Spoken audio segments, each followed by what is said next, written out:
let's roll. Cool. So, well, welcome to episode 4 of the Local Mentality podcast. Yes, sir.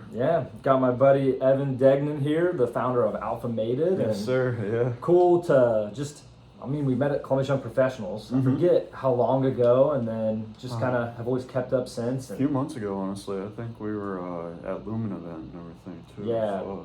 And it's always fun, like meeting someone with, I feel like, the same kind of mindset and like hustle and grind. Of course. Because they definitely something that feeds off each other. So I'm excited to dive deeper into just kind of how you got to where you are and like just the journey you've been on and are going to continue on as. Shoot, we meet a year from now and do this again. You may have a lot of exciting news too. Yeah. So I definitely want to do an update for sure. Yeah. Well, cool. So let us know a little bit about you and kind of how you founded your company. And I know, but for everyone listening, it'd be a cool story to hear. Yeah. So the company Alphamated started, no exaggeration, on the back of a napkin. I had the general idea of it, or like the ability or desire to solve the problem when I was dishwashing at Joey's Italian Grill in Chardon. And I remember dishwashing. I got to a point where I was able to do the volume of 2 people, and I was able to do it just by myself. Really? And what happened was I was in flow state, right? And like I had my headphones on and I was just like doing the work, right? And I just remember like the servers always come over and be like, "Oh man, Evan, I need you to hurry up and run this silverware through the dish tank so I can get to like the birthday party, or I want to go out drinking and we got to take shots and the like last call is this, like hurry up," like, you know what I mean? And I'm like, man, I just need to get them off my back, more or less, you know what I mean? And I didn't even think anything of it. I was just like, that's just because I was in a zone, right? Yeah. And so I was just like, I need to get them off my back, and then that transitioned into me like, man, maybe there's something there. But then I didn't really think anything of it. And then one night I went to Chesterland Tavern, which is up in Cleveland area. Yeah. And I'll never forget it, man. I went out with my family, right? And we had like dinner and drinks, and I'm like always grateful for those moments too, because it's very like seldom and far between now. And some people don't even get the opportunity, just period. So I'm always like extremely grateful for that. It's in the family time. And Exactly. Yeah. And like just being able to like sit down and have a meal together too. Like growing up, like when you're younger, like when you're surrounded by your family, you don't really appreciate how special those moments are. But then as you get older and you get busier and you have more commitments, that tends to like not happen as often too as well. And you have to make a conscious effort. So I was like really thinking about it. But I recognized we got there and we had dinner, drinks, whole conversation. And there was a girl in the side, like out in the side area and everything, like kind of near the host stand. And she was rolling silverware when we got to the restaurant. And I think she went to the bathroom and grabbed a Pepsi the entire time, was rolling silverware for like 2 hours and everything for the entire restaurant just by herself. And I'm like, man, my family and I just had dinner, drinks, like a conversation, caught up, and here she is, like just rolling silverware. And like to me, it became like a quality of life thing too at that point. And so she's working the host stand. Yeah, she was working. She was working the host stand, but like a lot. She was working the host stand like maybe 10% of the time because it was a little bit slower, so to speak. But it was still like 90% of their time. Like for like, if say it was like 2 hours, I would say like an hour and a half of that was dedicated towards just like sitting there and everything, you know. And I'm like, man, that's a quality of life thing though too, right? And like for me, like I just was like, man, there's got to be something there, right?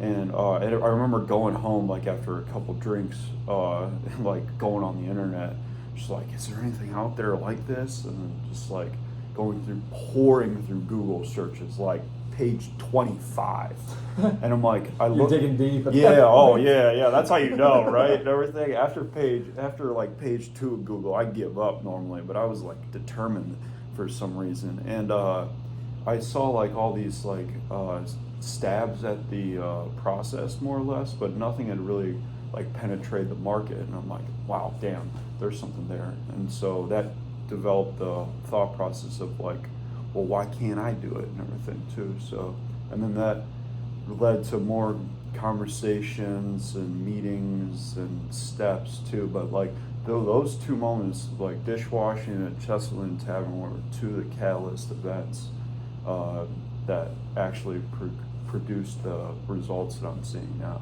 too. So, yeah, that's cool. So with you kind of working in the restaurant industry and kind of building this company, also as of right now for the restaurant industry, who knows where it can expand to later, but were your parents in the restaurant hospitality industry at all? No, or is that something you kind of just... No, so that's one of the very common questions I get is, do you have an engineering background? The answer is no.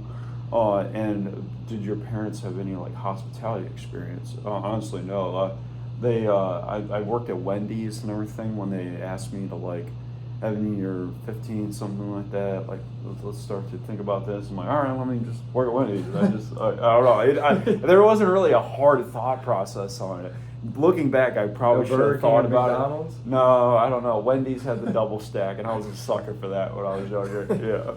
But no, my mom is an occupational therapist, and so she does work with like those folks and everything. Tend to be older and everything. My dad though does have quite the business background too as well. Like went to University of Pennsylvania, went to Wharton, did international business. Cool. Growing up my entire life too. So I did have that influence and everything, but general entrepreneurship was something I kind of just like struck out on my own more or less, but really no like restaurant background experience other than just going to restaurants really. And then like Wendy's previously was really the only like touch that I had on the industry too. There wasn't like, I didn't grow up with anybody who had like a restaurant or like was a GM at a restaurant or something like that too. It just kind of, I started Wendy's and dishwashing and then just kind of just developed from there too over time, honestly. Yeah. That's cool. So going from this idea and then seeing someone else rolling napkins, like what was the next things when you did get your curiosity after 25 pages of Google searching? Kind of what led to the next steps, or who did you talk to, or what was that process to kind of start building things out? Yeah. I've learned very quickly that there's the steps, but it's also figuring out the steps, right? And I'll be completely transparent with you. I didn't really know the next steps. Like I'll be like, no exaggeration. I Googled like how to start a business, like how to engineer a product, how to like be an entrepreneur. Like it's not like fancy or anything like that. Like I'm like, it's literally exactly what you would think it would be if you're starting from scratch, like a Google search, honestly. Like it's nothing like, and then I think it was more, I knew I wanted to develop a product or a service, right? Yeah. And then just started to talk to people, honestly. And like it didn't happen overnight, right? Like 1 week there'd be no progress. Then I'd have like, exactly. And like, and then there'd be like 1 week where I'd meet two people that like interjected a thought that was like tremendous in the development and my thought process of it. One of the key moments for me personally was after so much trial and error, I learned about this concept of engineering design firms, right? For the longest time, I was like, I need to go to school to be an engineer, to learn how to do this, right? But there's this engineering design firms which you can contract them out for money, like 9 times out of 10, unless you're really good with negotiations, they can structure some sort of equity or royalty or compensation. But they basically can take like what's in your head and as well as you can articulate it, or it's like sketches, 3D CAD models. Like I had like sketches at best, and like I am a terrible drawer, so like they were working from like not a lot, stick right? figure. Yeah, exactly. And a very bad stick figure, right? My penmanship is not that good, right? And so that process of like thinking, okay, I don't have the engineering experience, right? But if I'm able to figure out a way to get the money to fund it and everything, then I have something there too. So I kind of worked my way backwards. I'm like, all right, if I get customer validation of like, and through the market of like, there's some desire for the product, right? Then if people are like actually like, yep, I'll pay for that, right? But by in and of itself, there's a bridge and a gap there that can be filled, i.e. capital and cash though too. So engineer right here, customer right here, and the bridge, the gap is the capital too, right? Yeah. And so that, I'm like, all right, I can figure out the money part, because money is something that can be expedited quicker than an engineering degree too. Like you can make $100,000, technically speaking, faster than going through a 4-year degree or something like that, like depending on how it goes. So and depending on who you know and connections and etc., right? And so I'm like, all right, so I can expedite the process by raising capital and like going off the premise of OPM too.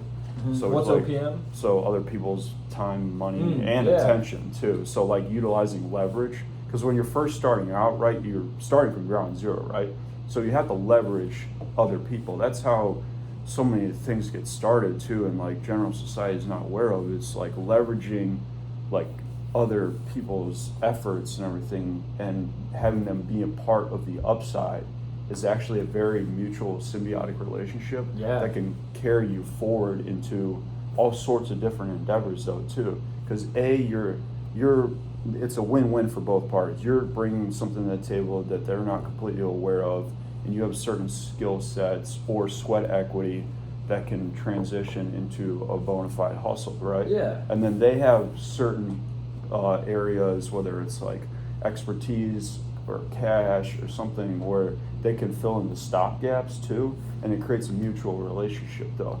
Like, and so it allows for you to be resourceful if you don't have the resources though too. So that is a key principle that I learned through a couple of books and everything, but then in practice when I just started to think though, like how do people who are younger build wealth at an early age though? A lot of times is through leveraging something though too, right? Because if you have nothing, what do you have to go off of though too, right? Right, which goes back to like the sweat equity and time, but then it goes back to how do you manage your time too. And what would you say, what are those books that you're kind of speaking on?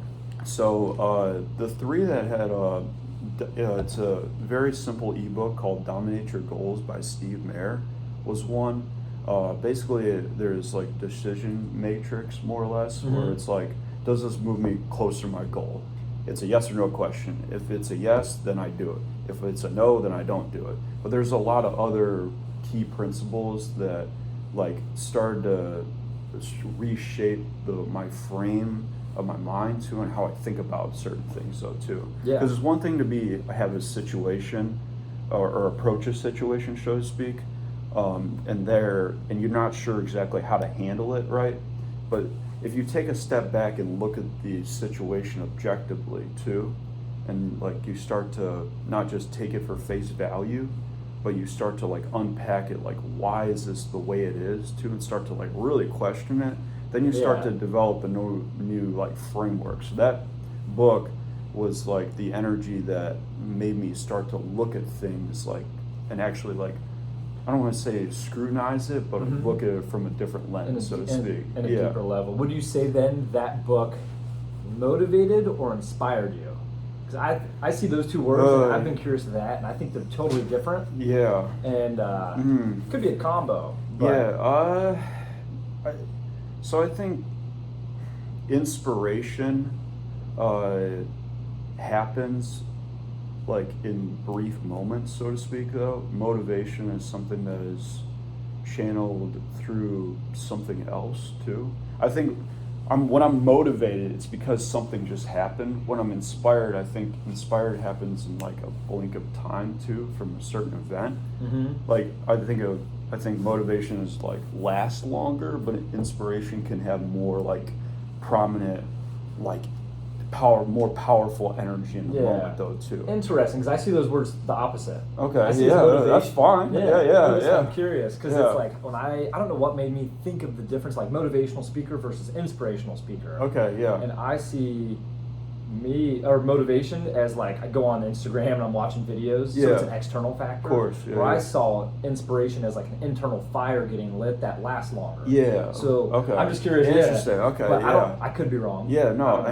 I think honestly, I've never looked up the definition of each word too. But just going off of like when you hear a word, right, you feel something too, Yeah. right? Like they make, for better or worse, whether the definition is what it is or whatever. Like when I hear the word inspire, like inspire to me, like when you first hear it, it introduces a lot of powerful energy in a particular moment, right? But then it, like, I don't want to say dwindles, but it doesn't have the level that it was at when you first heard it. It's kind of like a slice of pizza. The first pizza is always the best, and then the third slice is like, yeah, it's okay. I'll eat it again, obviously, but it's not the same. Right. Motivation, I think, is I'm motivated, meaning like I'm gonna keep on keeping on too, more or less. Inspired is I'm here in the moment now and I'm ready to just go, hustle, hustle, hustle. You know what I mean? Yeah. So I just pulled up the definitions, and inspiration, I'll do a couple, is like the process of being mentally stimulated to do or feel something, Yes, sir. especially to do something creative. The other one, like you said, is a sudden, brilliant, creative, or timely idea. So it's like when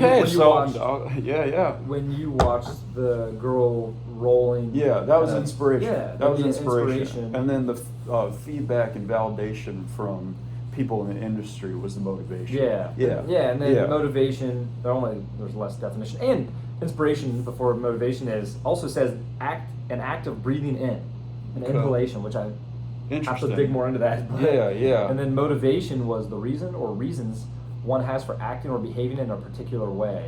Yeah. So incentive, stimulation, and so it's interesting just seeing like the difference of those, because I feel like they're very similar but different. Of course. And yeah, I feel like it's one of those things I'm trying to learn as well. But going in on that with those opportunities, how have you gotten to where you are today from those moments of like who you're partnered with, kind of where you are currently, and just how did those come about? A lot of trial and error, man, honestly. Swinging and missing and just continuing on. Like take a 1,000 swings, and if you strike out, go for 1,001. You know what I mean? Like I like persistent wears down resistance too. Ooh, I like that. Yeah, so that's how I look. I look at success in longer tenures. My best quote I've heard of this week. Yeah. Persistence wears down resistance. Persistence wears down resistance. I don't think I've ever heard that. Yeah. It's more or less if you have like basically a spike, like when you're like mining or something like that, like you're hitting at a diamond, right? First 2 hits are not gonna do a whole lot, right? But if you just keep chopping at it, man, like on that like 567th hit, it's going to do something, right? Yeah. It's more or less, what's that? It's the waterfall analogy, more or less, where like if you have a rock and you have a constant drip on the rock, right? The first drip doesn't do anything, right? But over time, like the rock tends to erode, and then it has a caveat in it too. So I just need to keep going and going and going was always the mentality too. Like that's really what it came down to. And then also too, a lot of it was being open to criticism and like understanding that I'm not always right, being okay with that, and I'd rather be successful than right.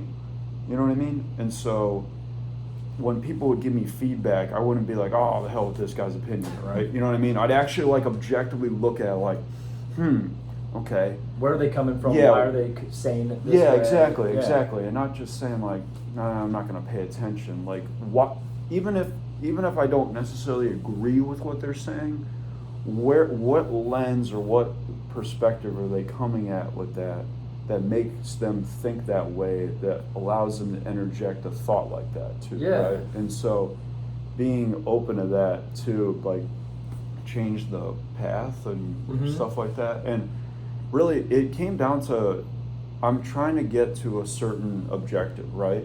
Yeah. And just talking to like thousands of people, like not like 10, thousands, like tens of thousands, like, and being able to articulate the value proposition very well in 30 seconds. You got your reps in. Yeah, and doing that 1,000 times. People, I have people now are like, oh, are you ready and everything? I'm like, man, I can do an elevator pitch, talk about what I've got going on in my sleep. and everything. Like the repetition is like Yeah. exhausting. So like, give the elevator speech right now. So I started a company called Alphamated, created the world's first machine that automates the silverware rolling process in a napkin. Partnered with Karen Mitchell, Washstrom, and a manufacturer out in Dayton called PCU Automation. We're putting that first unit in the restaurant here in Rusty Bucket in Dayton, and then expanding to a national production run with multiple distribution partners in tow. So yeah. That's cool. Yeah. Yeah. No, and that's we'll it's just so rip true. that off. So But yeah.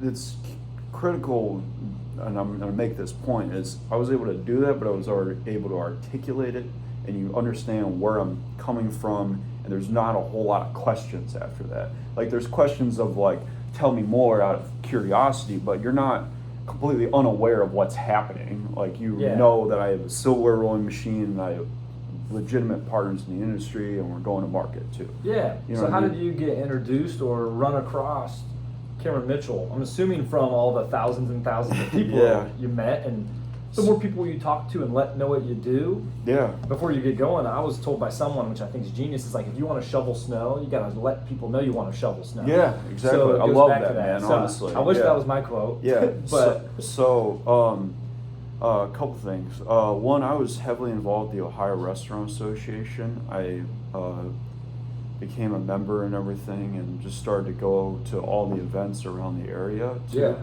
And I became that guy who just wouldn't let up on the silverware rolling machine. And do you feel like they took you serious as just being younger? Because I can see it going both ways. Like, oh, he's young and has creative ideas, or it's like he's not experienced. Well, but here's what I've learned. No one takes you seriously the first time, but if you stick with it and everything and don't give up, like, it's hard to bet against a guy who doesn't quit, right? Like, you're not about to do that, right? If, like, for instance, like, if Gervonta Davis had that body shot, right? If anybody would have kept going on, like, multiple rounds, like, he's not going to lose just by default, too, right? Rocky. It's a very, exactly. It's a very similar principle. So I don't think they took me seriously, but as I kept showing up and kept like moving the ball forward ever so slowly, like respect is not given, it's earned too. And I just was a young guy who had a superb idea, but like my dad always says, like, ideas are praised, execution is worship though. And so they start to take you more seriously now that I'm executing upon what I'm talking about though. and you too. did a partnership. Yeah, for the longest time it was just me trying to figure out the development of this. But now I've figured it out, like, and like still going through that process, but now it's like legitimate, tangible, can point towards it, it's there. Then there's that level of legitimacy. But going back to your original question, so how I met Karen Mitchell. So I was at Ohio State, and I took a human resources class. And I tell people time and time again, it's always the moments in my life where I'm like, I don't know if I should go to this. I don't know if I should attend this meeting or show up to this class, but I'm going to do it anyway, right? Something tells you. Yeah, I'm just like some gut feeling, right? And time again, that has been the case. And it was the case with this. I had an A in the class. It was a lecture. I'm like, I don't even know. It was like 8 a.m. or something like that. I'm like, I don't know if I want to go.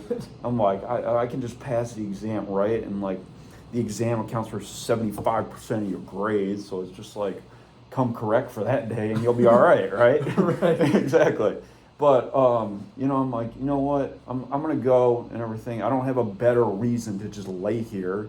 So I might as well just get up. And I've learned that, like, getting out the house and gives me energy, too. Like, I'm not very big on, like, I'm okay with staying home, but I get more energy being out and about, though, too, right? Because, like, The adventure. well, it's all, you got the whole planet Earth to explore and everything, too. I can't do that in my living room. And so I'm like, all right, I'm going to show up to this lecture. And Cameron came in as a guest speaker to talk about culture that day. And mind you, I'll be completely honest with you, I was kind of paying attention, okay? And Still wondering if you should be there. I was kind of waking up still, right? And but I'm at the time, mind you, when I first started on the solo rowing machine, I had nothing. I had like back of a napkin, like I don't even know if I really wanted to even do it or pursue it. I just kind of had You wrote down the idea. yeah, I just had some sort of like idea of like I wanted to do this, but not really like, oh yeah, like I'm all in type of thing, right? Yeah. But so he was giving a speech on culture and talking, and but I knew at the time, like I had the idea, and I'm like, I want to talk to people who are in the restaurant space, right? And he goes through, and then he talks about how he's sold the concepts to Ruth Chris Steakhouse and for like an incredible exit too. I think it was like 72 million or something, and like back in like 2008. And I'm like, interesting. So you were paying attention during that part? yeah, that got me. I'm not gonna lie, that woke me up a little bit, right? And I'm like, okay, because here's the thing: is I want to be successful, but success in general society, like those moments are anomalies. They don't happen often, and what I mean by that is like that's the 1% of the 1%. So like no one I grew up with like has any understanding of that level too, right? You just hear about it, right? Yeah. But then here I am, like looking at a guy who's like actually done it, right? And I'm like, man, that just so damn cool. And I didn't really know at the time, but I was very big on success leaves clues, right? Like, and I didn't know I want to be a successful entrepreneur, and the best way to bridge a gap is to learn from someone who's made the mistakes time and time again, right? Like, you don't have to reinvent the wheel. Like you just go buy some rims and tire and put it on your car, right? You don't have to figure out how to make a wheel. So it's like the same thing. Like I want to be a successful entrepreneur. He's a successful entrepreneur. Like there's what you think about, but there's how you think about things, right? And how he thinks about things is probably what separates him from most, right? Yeah. Okay. So and I learned that very quickly. Like think from a 30,000 foot view, and so.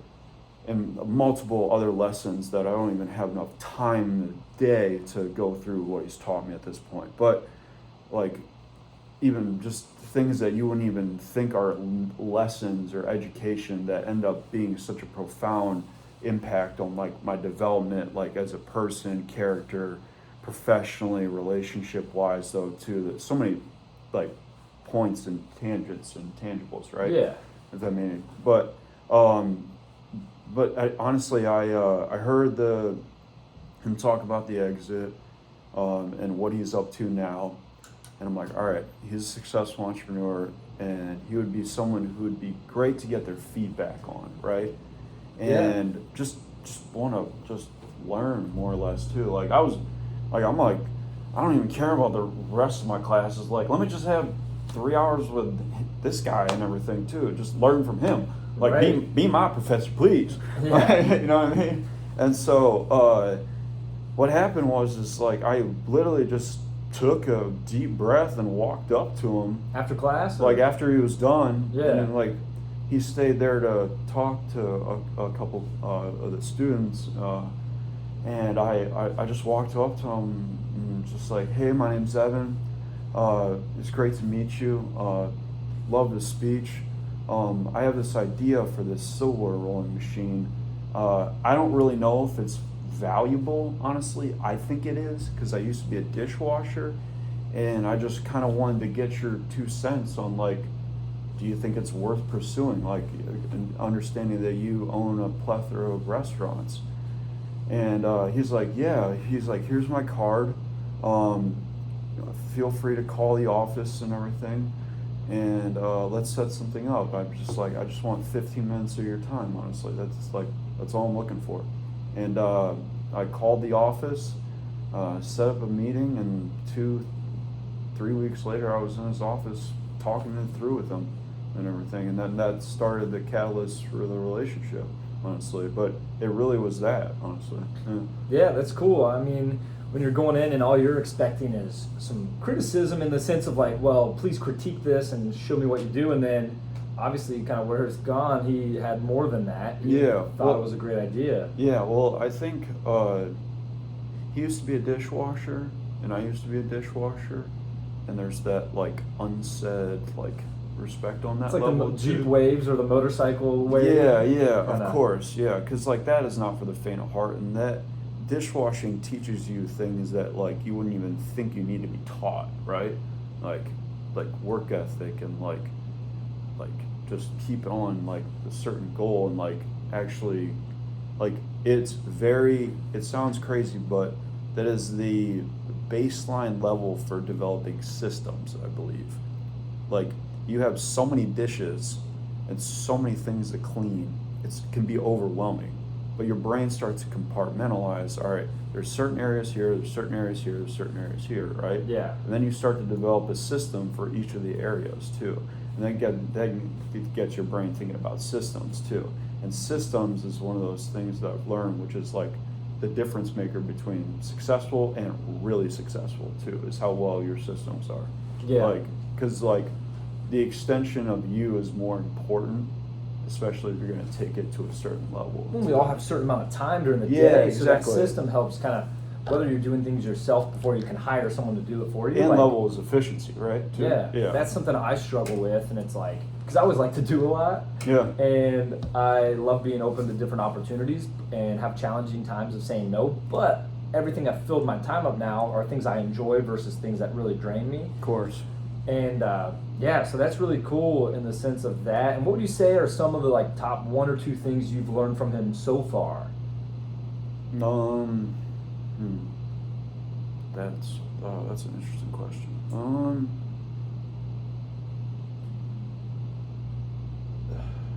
Focus on the things that matter. So, like the 80-20 principle. Yeah. Focus on the things that move the ball forward, and forget the rest.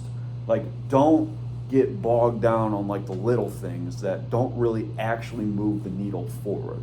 Like, there's a difference between being busy and effective, right?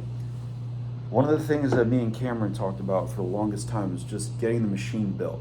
And I'll be honest with you, I was on a whole different mindset of thinking about all the other opportunities that could happen. But Cameron's like, Evan, just focus on the development of the machine, right?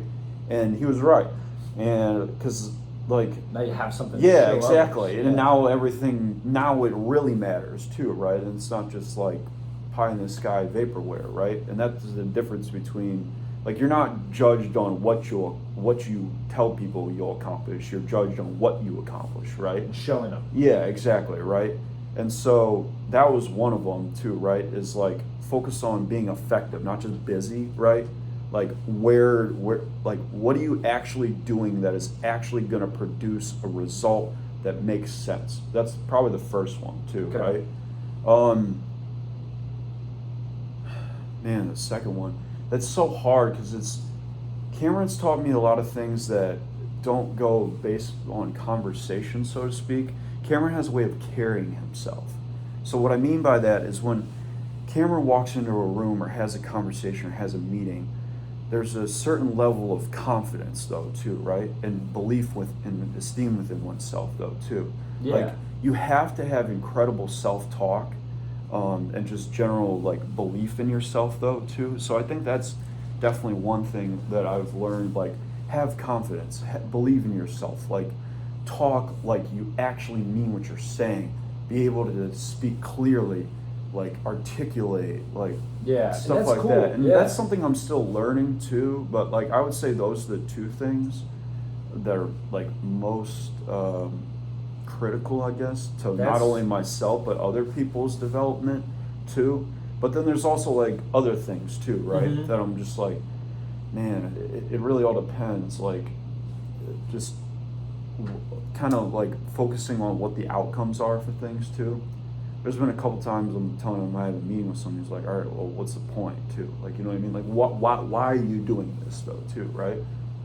Yeah, that way it's you are effective with that meeting, Yeah. or you make sure, hey, this is my, if I had to get one thing across in this meeting, it's A. Yeah. And if I can at least do that, and no, that's cool, and I think that's, if I had to reflect, oh, go ahead. Yeah, it's not like shunning someone out of having a meeting or nothing like that. It's more or less like kind of think through like the conversation, right?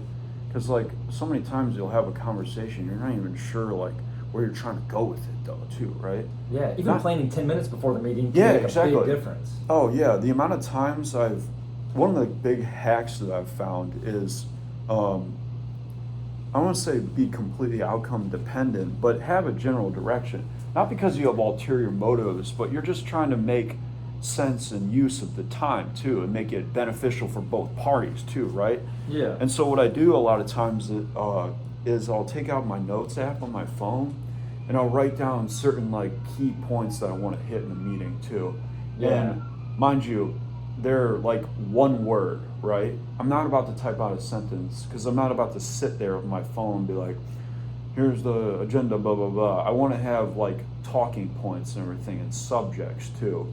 And then that word, whether it's like a person's name or like an event or like a group or something like that, Yeah. that can be the energy for like further conversations that develop from one word to like multiple paragraphs. Right. Yeah. And it's the same thing as when you write out a business plan. If you try to do 5 years ahead, who knows what's going to change Well, in yeah, that no, time frame. I mean, so it goes back to even setting a meeting. But the thing with business plans is I've learned is it's not necessarily the 5 year or the 10 year, so to speak. It's making you think about what success even looks like for this stuff too. It's right? like a vision board in theory. Yeah, exactly. Well, it's also like, it's one thing to say you want to have a successful business, but until you like sit down with the numbers and like the actual logistics of how that's even gonna happen though too. Yeah. Like that's a whole different ball game too. Like everyone wants to be a successful entrepreneur, but like nobody wants to like do the books and kind of understand what the profits and the margins are for things though too. Yeah. You know what I mean? Yeah, I think that's cool looking back at the things you said were the two things you learned from him, and like focus on being effective and also carrying himself and like self-talk. Yeah. Because you think about how he was trying to do that for you is like, what's one of the important things? Getting the machine done. Of course. Because I feel like once the machine's done, how much more confident when you see it works. Oh yeah, of to course. just go and speak. The difference is night and day. And you were man, probably already honestly. confident, but it's like it just brings you to a different level, would you say? Of course, yeah. Well, he didn't necessarily give me the advice, quote unquote, like say it, but like you almost have to watch people's behavior because like people are not going to tell you everything too, like that got them to where they're at though too, right? Like for instance, like LeBron James, right? Phenomenal basketball player, one of the best, if not the best. I guarantee you he carries himself in a certain way too, right? But if you were to ask him like, how do you become a professional basketball player? He'll probably say practice, like make sure you focus on your recovery too. But it like that's one thing, right? But your demeanor and how you carry yourself in the day-to-day, hour by hour, minute by minute, creates the environment for that to happen though too. Yeah. Your demeanor happens way before any of the other events happen. When you too. think mentally owning it. Yeah, too. exactly. It's like, Yeah. which, I mean, there's those times where it's like, I'm sure you've had it too, like that self-confidence starts to dwindle, and it's like, how you have to remember your why and like make sure to continue to carry yourself. Yeah, but mentally owning it, not leasing it though too. You know Yeah. what I mean? Like you need to actually be like on Faking it though. it versus authenticity. Yeah, exactly. Yeah. Like you need to be like all in on that regard though too. Like actually obsession is a good thing though too. Like meet someone who's obsessed with something, they're probably in the 1%, they're probably successful too. You Honestly. could put that on your resume. You went through 25 Google pages to. Yeah, right. Yeah. That's deep. Yeah. Yeah. No, that's cool. What would you say so far during some of the challenging times? Like, how did you stick through it? Like, how do you keep remembering your man. why to not quit and just Man. go do something else? Because Damn. obviously other opportunities probably presented themselves or paths. Yeah, damn, man. Wise.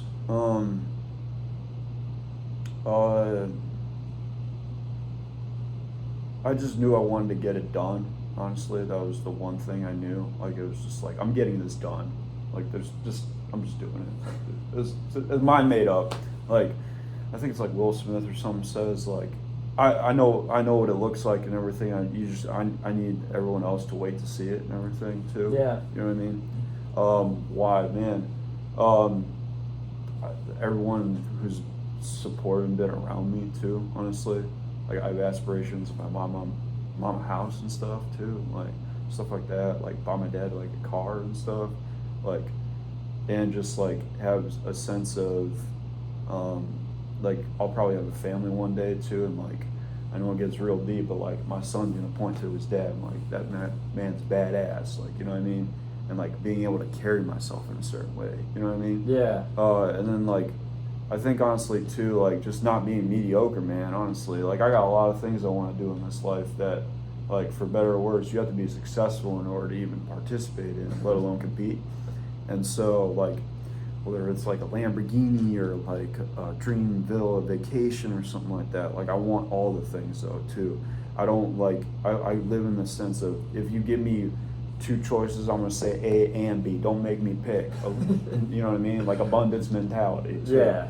And then honestly, the why is just, I think like the why is like for all the people that aren't doing this, that just like kind of talk themselves out of things too, man. That's why podcasts and media is so big for me too, man. I have so many people who are just like, they talk themselves out of it, man. It's just crazy. I'm just like, Or let someone else's opinion. Yeah, That it's has just no skin in the game. well, it's also too, man, like what's the alternative too, right? You don't do that? That's not looking pretty good at all. I'd rather, my whole thing is like, when people ask like, how you want to go out and die, Evan? Like, I want to go like 300 miles an hour in a car, like off a cliff, and fire explosion, right? I don't want to go out, intense. but I don't want to go out like, oh, I'm just like, laying here and just like, no, I want to go like full blown with it, like. And so I think that's kind of how I live this now too. You know what I mean? You only get one life, right? And so I'd rather go after what I really want to do and do that as no opposed, regrets looking back. Yeah, exactly. Like, what's that? Man, it's also the why is like your 90-year-old self, like talking back. Like, that's actually the thing that scares me, that I think motivates me and keeps me going too. Is also like, just like I'm getting old and I'm laying there like, and I'm hooked up to all these wires and stuff like that. Like, for instance, perfect example. I had pericarditis at one point too, right? So what's that? So from what I understand, it's inflammation around like your heart, more or less, or you can have fluid buildup, right? And I don't know if it was because I had a bunch of Bang energy drinks and I was having too much of, but you can have fluid buildup around your heart. And depending on the level of fluid, your heart literally, the fluid in your heart can literally fill up to the point where your heart pops in your chest, right? So I remember like I was over in Riverside here in Columbus, like hooked up to a bunch of wires and everything too, right? And like I had like all this like this clippy thing that goes on your finger and stuff, right? And I'm like all these wires, oxygen right? monitor. Yeah, exactly. Yeah, thank you. And I just had 9 wires attached to me or something. I'm like, I don't even know what's going on. I feel like a science experiment. But but I just remember like, man, I'm like younger too, like, and I remember like, mind you, when you're there, your brain like has the, I think I know what's happening, but also like there's the worst case scenario too, right? And the worst case scenario is like your heart could pop in your chest. And like the doctors told me like, all right, you have a mild case. And I'm like, thank God, right? But like it could be severe. And my brain went to, oh, what happens if it was severe? And then I started to think about all the things I haven't accomplished, all the things I haven't done. And I'm like, what if I'm 90 years old and I'm thinking about all the things I didn't get to do or didn't pursue? Like, that's why I'm like, pursue what you got to pursue, man. Because like the alternative is not something you want to go after too. I'd rather go after this and fail than like sit there on the sidelines saying what it could have, should have. Yeah. You know what I mean? Yeah. And I think that's really like the whys, so to speak, though, too. And then the deeper whys, man, I don't even know. I probably need therapy for it to unpack it more and everything, because I don't even know, honestly. Yeah, no, that makes sense, because I even think, too, it's like when I've reflected on times, it's always like, if I don't go and do this, like, I might regret it. Or, like, it's so easy to, like, push something off. Or, and who knows, if you would have pivoted somewhere else, like, you might have came up with a different idea and done something else successful. Yeah, and I think honestly too, I probably would have pivoted into something too. Like, I had other entrepreneurial endeavors before this though too. Like, one of the things I had before was when I was like at the library at OSU, I had a like white iPhone charger block, and I had this. Everyone had the white iPhone charger block, but I would get like lost in like everyone would have same block and everything, same color. I'm like, which one's mine? This thing's like $60. I don't want to lose it. And what happened was I developed a product that wraps aluminum around the block in and of itself, so you have personal identification on it too. That's why I actually have put those rubber things on. Yeah. Because it kind of sets it up slightly apart. But I did like full tilt, so like the block around it, you would have like 4 quadrants, and you could put like a picture of your dog or something like that too. Even more personalized. Yeah, exactly. And it was like actual full-blown color images around the blocks though too. Like it was called personalized electronics. I think the Instagram page is still up somewhere. Got to bring it back to life. Yeah, exactly. Yeah. So stuff like that and everything. Yeah. Yeah, that's cool. What would you say, like, I was curious about this, like, as you've grown in your life, what kind of people do you look forward to surround yourself with? People who are addicted to better themselves. Like I like conversations of like improvement though too. I'm always trying to be a better version of myself, honestly. I think that's a blessing and a curse, but I look at it more as a blessing than a curse. Topics of conversation, working out, business, relationships, like anything that kind of creates a holistic renaissance type of man too, I think is the people I like to surround myself too. Like when I'm like hanging out with men in particular too. Like, cause I think those are important conversations to have too, because like perspective matters too, because you can be thinking about something for far too long. You just keep like having the same thought patterns, right? But if you surround yourself with a bunch of good dudes who are like, man, I want to see you win, they're able to like talk you through things and give you a different lens on things. And you're like, man, damn, I should have thought about it like that too. And then like you have like this breath of fresh air.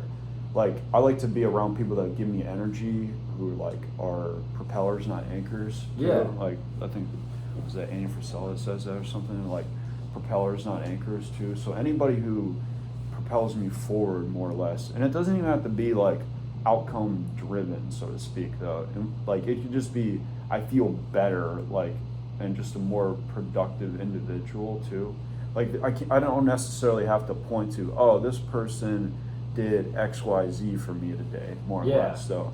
But the general aura of the conversation can make me feel like I'm a better individual too, as opposed to like feeling drained when I leave the conversation. I was thinking that, exactly. Like when you're energized even more after talking to someone, or an hour goes by and you have no idea, like it felt like 2 seconds. Yeah, that's cool. And since you brought up Andy, and we talked about that even before we started recording, one of the big things when I found him that changed for me, going back to even your focusing on efficiency, was his whole power list. I feel like I tell people about all the time, like picking your top 5 things to move yourself forward. Oh my God. If you don't write them down, the day just happens, and things you just need to take care of from administration tasks that have to get done, but making sure you do those 5 things or 3 things, whatever you pick, is a big thing for me, which I tell everyone about. I actually have that episode saved to share with people. Of course. So. No, honestly, if I was to give people advice on like you're rock bottom, you don't have anything going on, you're just trying to make something happen to yourself,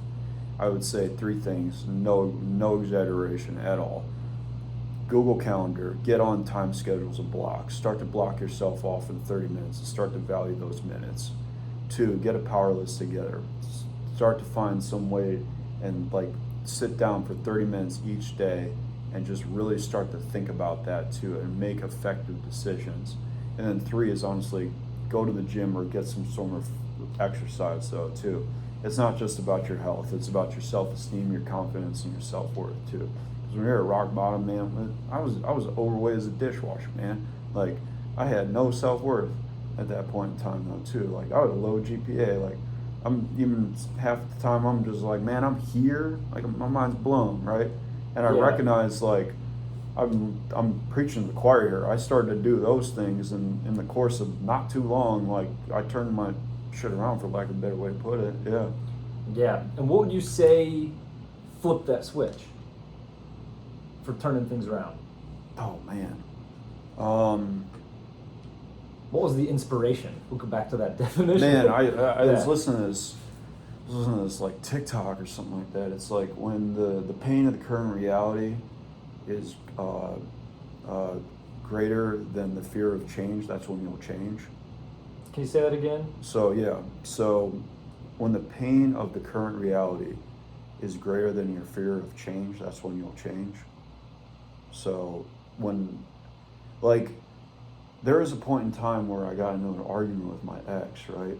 I had 186 blood pressure, over 96 and everything, and that had me like going to like the hospital and everything too. And that's because I was like 230 pounds, like 30%, 6% body fat, with no direction in my life too, right? Mm-hmm. Like I was just in a bad spot there, right?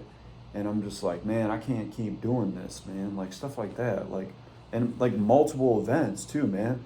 Cause like, one bad thing happens to you, like you just tend to tolerate it too. But like it just, life keeps like punching you, man. After like so many punches, you're like, nope, got to go somewhere different. You know what I mean? And so I think that's what happened too, more or less. And I mean, honestly, like just the current trajectory was not going to put me anywhere I wanted to be though, too. Like I have aspirations to like be successful too. Like I can't, like looking at it just realistically, if I keep going on this particular path, I'm nowhere close to that too. So I got to make different decisions too, right? Your decisions decide your outcomes too, right? Yeah. And kind of like when you talk about the propellers, not anchors, kind of like going to boats, it's every now and then you need to reassess what direction you are going, because time changes, things drift. Yeah. You just kind of get used to the environment you're in, kind of your point. So yeah, that's something I feel like I've realized too. What would you say are ways that people that have helped you, like who are some of the people that have helped you along the way besides Cameron, and how have you leveraged that to now like even help and motivate others? I will be completely honest with you, man. I couldn't even think about the amount of people that have helped me along the way. I don't believe the concept of self-made. I believe in the concept of like having yourself surrounded by great people and everything, and creating like it takes a village to raise a child, and it takes like a lot of people to raise someone successful. You know what I mean? Like, and so, I mean, there's just countless individuals, man. Honestly, it's like 100 plus. Honestly, like there's so many impacts. I mean, I'll be honest with you too. The question is interesting to me too, because as much as I'm a big proponent and advocate for other people helping me, man, I help myself. I had to do something about it though too. The moment you like have like victim mentality of like someone else is gonna come and save me and everything too, like I had to get up and ask for the help. I had to get up and like ask for the advice. I had to get up and get out the room. I had to like give the person a call. I had to be the one to reach out. The squeaky wheel gets the grease, man, honestly too. So I help myself, and then helping myself led other people to want to help me though too, right? But if I would have just sat in the corner and said poor me and everything, never picked up a phone, never got out of my room and everything, I wouldn't be here right now, man. I literally had to put one foot in front of the other and start to pick up my iPhone and start to do something though too. But like, I mean, like countless people, man, honestly, like there's, I'm hesitant to like start to rip out names, because there's people that I'm not gonna list that need to be listed though too, right? It's like, it's not even, and I feel like if I don't say it, I'm doing them an injustice, and when they did such of a justice to me, man, you know what I'm saying? It's almost like common courtesy. Like I love everybody who helped me out in this particular point in time, and I think maybe one day I'll curate a list of like 1,000 individuals and everything that helped me get to this point though too. But it's not just 5 people and everything. You know what I mean? That's awesome. It totally, like when I've done some of my public speaking, one of the things, I didn't have it on my first talk, but kind of what you said with the squeaky mouse. Squeaky wheel gets grease. I was like, but the second mouse gets the cheese. But one of the things that I really bring up now is like, when I'm talking about helping others, is like, it took people to nudge me, which goes back to speaking up, but also showing up too. Because like if you wouldn't have gone to that class, if you wouldn't have maybe gone to different events, you might have not met some of these people that have helped you. And that's one of those things to remember. And no, I love it. But so how can people find you, or where's the best place to connect with you? So Instagram is at Evan all day. Alphamated is the company too. We're on all the major social media sites and everything. Gonna be starting a podcast here soon as well. Probably release that on personal and professional IG. I'm on LinkedIn too, Evan Duignan too. I'm always down to meet people and everything. If you're out of the Columbus area, we can hop on a call. If not, in Columbus, dinner, drinks, coffee, whatever you want to get into, let me know. Yeah. Cool. Well, yeah, man, I appreciate it. Appreciate you having me, man, honestly. Yeah. Great to see you as always. Just let it run for a little bit. Cool. I'm gonna make sure I save this before anything happens.